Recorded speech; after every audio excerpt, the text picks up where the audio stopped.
Hi, today I would like to talk to you about an idea that with age, so let's say if we are past our 30s, that our ability to memorize music diminishes or that memorization process becomes more challenging.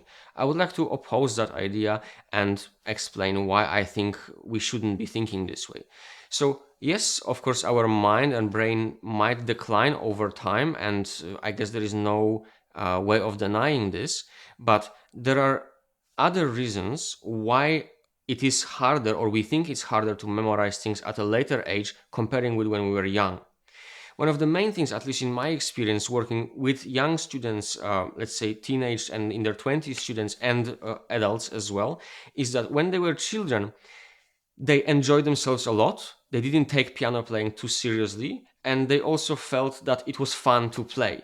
So whatever memory they've been using, whatever memorization strategy, most of the time they didn't even realize what strategy they've been using.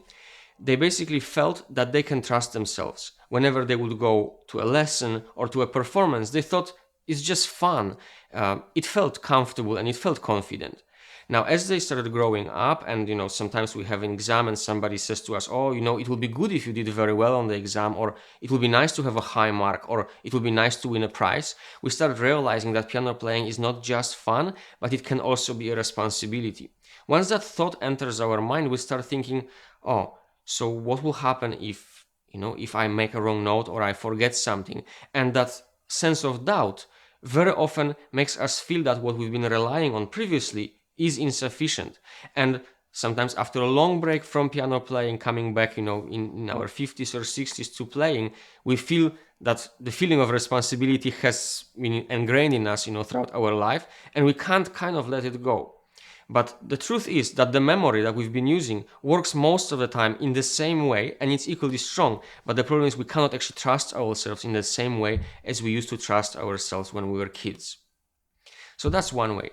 The second thing to consider is that in in general, we need to be aware of existence of different memory types or different learning modes while learning the piano. So some of the basic ones include the kinesthetic, so a muscle memory.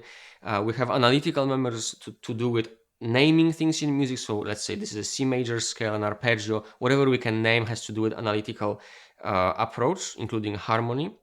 We have a visual way, so we imagine either the score or our hands doing things on the keyboard, and our aural memory. Now, for each of us, we tend to have one special gift. One of those memory types or learning modes is our special gift. And when we're children, we tend to rely on those very much. And for as long as we can trust that, we can trust ourselves, that memory does not fail us. As that responsibility starts growing with us as we mature, we need another memory type to support that beautiful and that gift that we've got. So we should use one other memory type at least to support that one that we've been using previously. So for example, if you are excellent at listening, your listening skills are beautiful. So maybe the secondary one should be analytical one or visual one, just to give you that special boost that in case something goes wrong, you have something to fall back on, like a little plan B. If you think that talking about different memory types in piano playing could be helpful to you, I can discuss those memory types in future videos. So let me know in the comments maybe which memory type do you use or which learning mode do you prefer, and we can discuss them in future videos.